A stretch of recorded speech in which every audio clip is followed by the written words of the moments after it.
যে 5ই আগস্ট পরবর্তী যে বাংলাদেশ এবং যে বাংলাদেশের যে গণতন্ত্র একটা রিফর্ম প্রক্রিয়ার মধ্যে দিয়ে যাচ্ছে সে বিষয়ে আলোকপাত করা হয়েছে। রিফর্ম কমিশনের প্রধানরা তারা তাদের যেই প্রতিষ্ঠানের সংস্কার নিয়ে তারা কাজ করছে সেটার সারসংক্ষেপ বা পরিকল্পনা তারা তুলে ধরেছিলেন এবং রাজনৈতিক দলের প্রতিনিধিরা তাদের যে দলীয় অবস্থান সংস্কার বিষয়ে সেটা তুলে ধরেছেন। জাতীয় নাগরিক পার্টি এনসিপির পক্ষ থেকে আমাদের যে সংস্কার বিষয়ে অবস্থান, যে আমরা মনে করি যে গণ অভ্যুত্থান পরবর্তী সময়ে প্রেক্ষিতে যে সরকার গঠিত হয়েছে সংস্কার এবং বিচার তার অন্যতম কমিটমেন্ট জনগণের কাছে।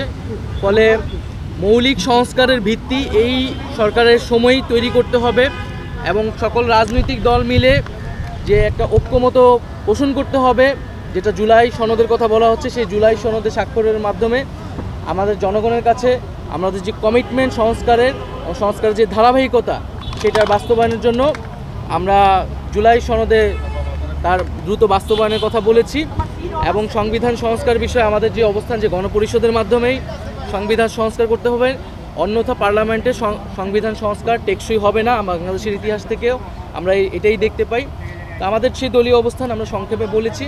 ইউএন সেক্রেটারির জায়গা থেকে তিনি বলেছেন তিনি বাংলাদেশের রাজনৈতিক দলগুলো বা সরকার তারা যাতে নিজেরাই সমঝোতায় আসে, একটা ঐক্যমতে আসে এবং গণতন্ত্রের যে ট্রু এসেন্স সেটাকে মাথায় রেখে যাতে আমরা একসাথে কাজ করি, একটা ইউনিটিতে আসতে পারি, এটা তিনি তার জায়গা থেকে সবগুলো বিষয় তো কথা হয়েছে। মোটামুটি নির্বাচন নিয়ে কোনো কথা হয়েছে কিনা? যেহেতু বিএনপি মহর্ষি মাত্র বলে গেলেন যে নির্বাচনে সংস্কার একটি চলমান প্রক্রিয়া, তবে নির্বাচনের দিকে আসলে এগোতে হবে সংকট সব কিছুতে।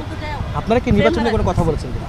আমরা মনে করি এবং আমরা এটাই বলেছি যে নির্বাচনকে তো আমরা সংস্কারের একটা প্রক্রিয়া হিসেবে দেখি, সংস্কারের ধারাবাহিকতা হিসেবে দেখি।